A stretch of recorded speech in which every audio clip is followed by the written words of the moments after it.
Guys, what's up? Medium Mick back again. I just wanted to do a quick video. I still have those slabs from Heritage that I didn't look at yet, so it's a wintry Sunday morning, so I thought today would be a good time to do it.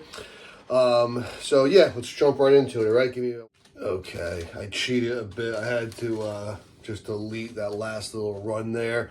I was having issues with the glare. I still might not have it figured out.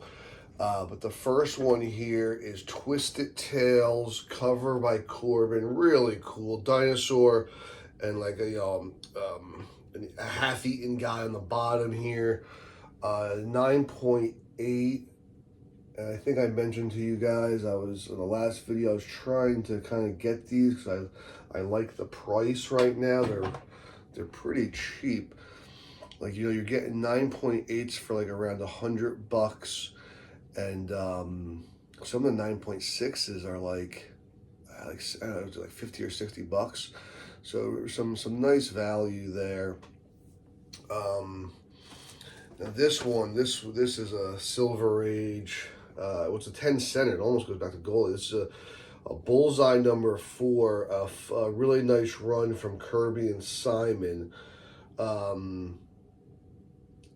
And if I remember, I think they went out on their own and started this line, and then maybe that's where this comes from, because it's on Mainline Publications. So just classic cowboy Indian. And I think it was my friend Mark, who's actually the drummer for the Toadies. He's the one who I think collects this whole run of Bullseye, or has the whole run already. He used to be on Twitter, but now he's on Blue Sky. And speaking of Blue Sky, I am going to be doing claim sales on Blue Sky now, probably this Monday night at 10 p.m. Eastern. So if you're on there, I have been using it more often. It's pretty cool. Very similar to Twitter, but just seems to have less of the, I'll just say nonsense, put it that way. I still am on Twitter. I still have a ton of friends on there, so I'll be on both. Yeah, I think I'm going to do some claim sales on Blue Sky. All right, let me just take these two down.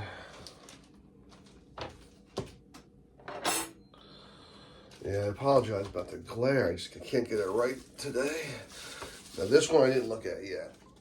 What is this? This is... I don't remember buying this, but I love it. It's great. Okay, well, now it's Unexpected 142. It's a Nick Cardy cover, so that's why I went after it. This is pretty cool. 9.6. Okay. This is Lee. That's interesting. Lee Elias art in this. E.R. Cruz and Ruben Yandok art, and the Nick Cardy cover. I didn't realize Lee Elias was doing art into the 70s. That's pretty cool. This is gorgeous. 9.6 off-white to white. Nick Cardy is pretty much my favorite artist. I'm not happy with that glare at all. I might hit pause again after this and try to fix it again. Yeah, you know what? Give me a second. I'm going to hit pause and try again. Okay, we're back. I don't know. I think I made it a little better, but we'll see. All right, next one. And look at that. Another one of these from Pacific Comics. This is Alien Worlds number 3. Really cool cover. It actually reminds me of some of the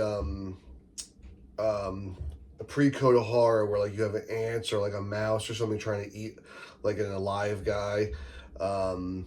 This one you have a space guy about to be eaten by like these aliens and he's stuck in snow. Pretty cool. The William Stout cover, who I'm not too familiar with. Bruce Jones, I know, he did the stories in this. But as you can see, pretty neat cover there. There's a few classic pre-code horrors with like the guy's head halfway in the dirt and like ants about to eat him. So it kind of reminds me of that. Next one here. What is this?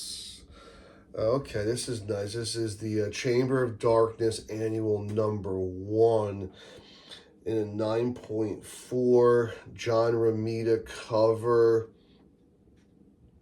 9.4 is pretty solid. It's not one of my all-time favorite Bronze Age horror covers, but it's a #1. Pretty cool.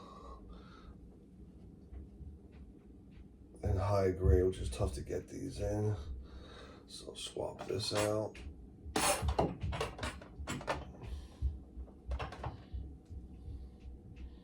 you go.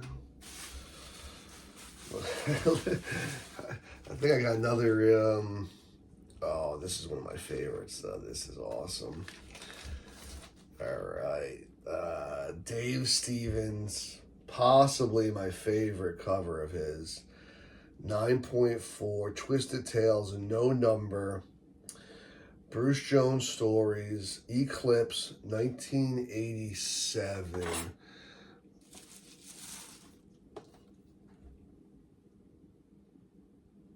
There you go. Love this cover. I do have a raw copy, which means I guess I can probably sell that now. I'll put that into one of the claim sales. So that's awesome. Now let me just hit pause to clean up here a little bit, but very happy with it. Oh, this should be nice. Wow. Tomb of Dracula #2, 9.6 from 1972. Wow. That is awesome. John Severin cover. Conway story, Gene Colan and Vince Coletta art,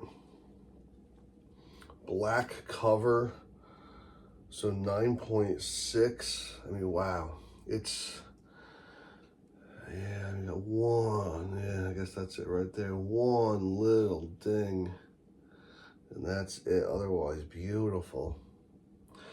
That's cool.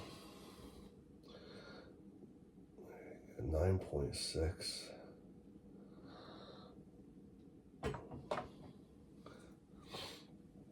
It's funny, I do forget what I buy, but when I get it, like, it's always something I like, so I understand why I buy it. Does that make sense? Or what I was thinking when I bought it. Let's see this one. Oh, this is one of my favorites. Yeah, this is Hero for Hire.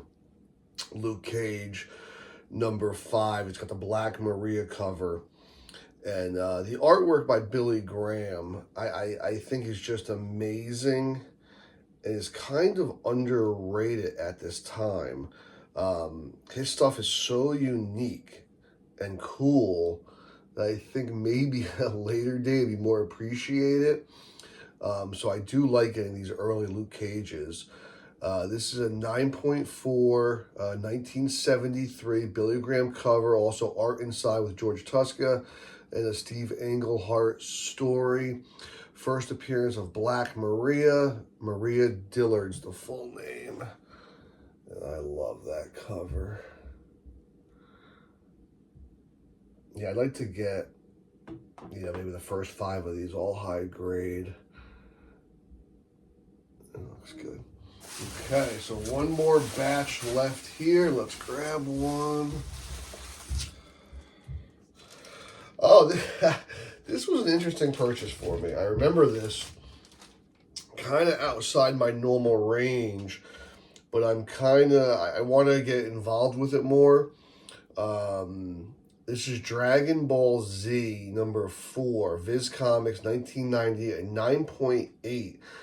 I did some quick research on it, and there wasn't a lot of these, and the price I got for it was well under like the eBay price. So I was happy to get it.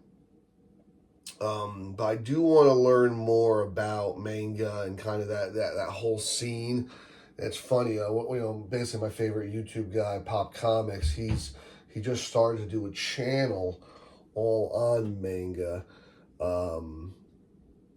it's just so popular. I mean, it's the artwork is very cool. I just don't really know anything about it. I don't know if I have enough time to really learn it, but I would like to. So this is really my first foray into it. I get Dragon Ball Z. I guess is probably, if not the most famous, it's up there for that style, I believe. Okay. All right, next one. Let's see. Okay, yeah, these I always pick up in high grade. It's funny, I think Swaggle House was just talking about this, about how certain characters he believed have been kind of devalued, and I agree with it. And this is Marvel Spotlight 10. I think he was looking at a Spotlight 6. This is a 9.2. After Spotlight 5, they drop pretty quickly in value, but they're still pretty rare, especially high grade, the early 70s stuff. And I think, I believe Ghost Rider's undervalued, and I've been saying for a while, I also think Morbius is undervalued now because of that movie. You've heard me say that a bunch of times. I keep picking his stuff up. So there are certain characters at certain times, things pull, it gets super hot from a movie or something, it actually pulls back too far. And I don't really know why Ghost Rider's been on such a down. I mean, I guess he hasn't had a movie in a while or whatever. But he's such a cool character. I can't, I can't imagine his stuff stays suppressed for that long. So 9.2, 9.2. I have a few other high grade Spotlights. I don't have 5 though.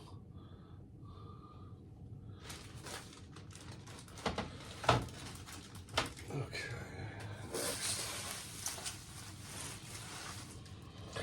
Another book. It's funny that this is the other character Swaggle House was talking about. That's funny.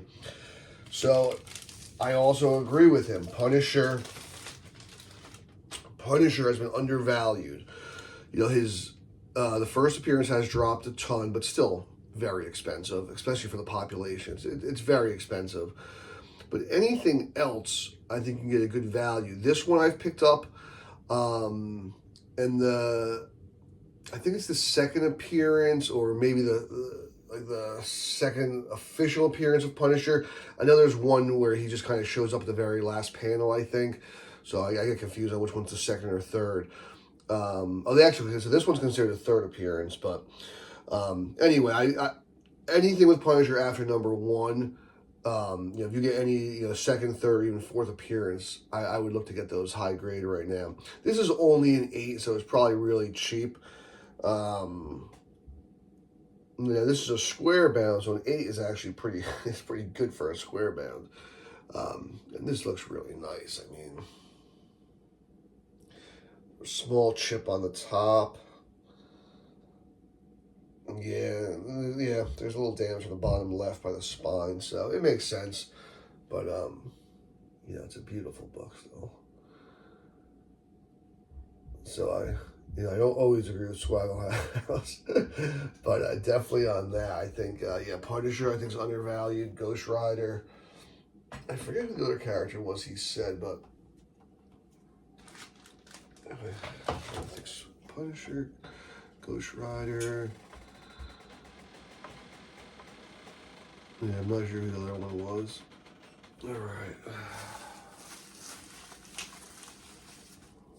All right, here we go. Back to some cool Silver Age. And this is something I've started to think about collecting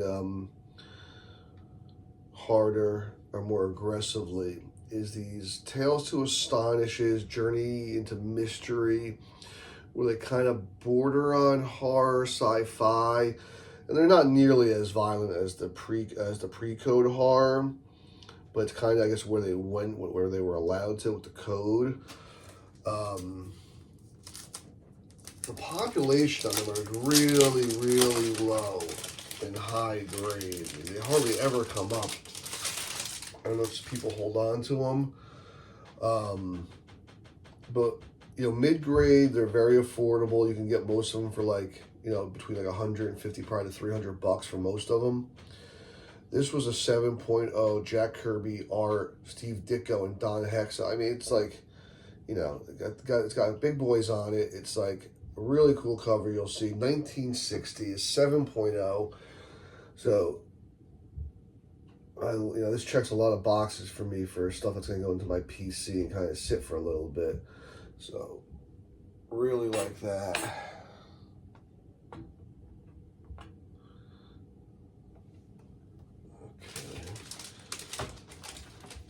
And I do have not a ton of them, but I do have a few of that type of book I was talking about, where it's like maybe like Journey into Mystery, where it has like the prototypes of like Spider-Man, the Hulk, and a couple other characters. I do have some of those, but like, you know, they're 4s to 6s, I believe. Here you go again. And Tales to Astonish, I guess they also did covers like that. So here's a 6.5, 1959. This cover is really cool, but like I said, it's not super hard, but it's kind of got that vibe and it's cool. It's a Jack Kirby and Chris Rule cover and art with inside work by Williamson and Ditko. And this is number 5. Yeah, this is early. So yeah, I mean, these really do check a lot of boxes. I mean, you're getting the big artists, you're getting low population, you're getting the type of covers that people like to collect.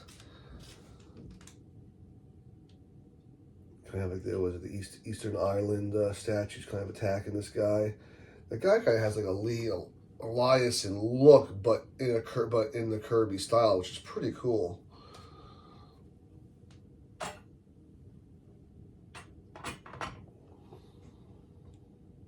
Yeah, sorry about the glare. I can't get it right today.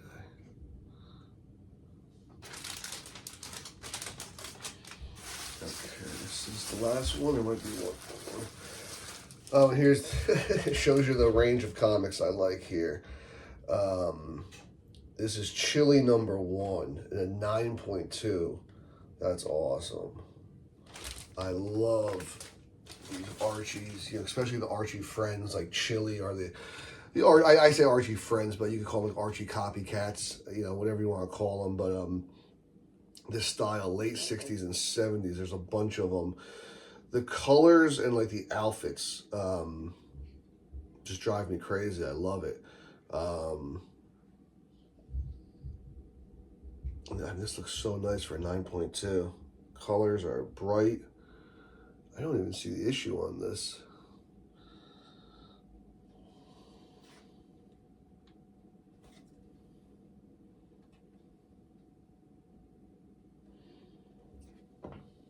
This is a really nice 9.2. I can't see anything wrong with this, but wow, I mean, that book looks perfect. I'm sure the pop's not that high on these because, you know, you had them going to kids and they weren't collecting them like the superhero books. They were more just for fun and getting thrown away or passed around at school. All right, last one. This is nice. This is the Adam 17, 1965. I love his covers. When I first got back into collecting, his stuff was kind of the first stuff I bought. I got his first appearance and issue #1 just from as a kid. I always loved those covers. There was with the drain and with the plant, I believe it's both of those. Yeah, 9.4, number 17. And this is that great combination of, Gil Kane and Murphy Anderson. Gardner Fox story. And that's it. There you go, real fun cover. Pretty much all of these from from this run are awesome. So that's it. Hope you enjoyed it. Please like, comment, subscribe. And like I said, we'll be doing claim sales now on Blue Sky. And oh yeah, so we're gonna do another giveaway since it's gonna be the first Blue Sky. It is gonna be the Medium Mick Stolen Flowers shirt. We'll give one away to whoever spends the most at the claim sale. If you just want a shirt, you can also go on the website and buy one, or just shoot me a DM on Twitter or Blue Sky. All right, guys, take care.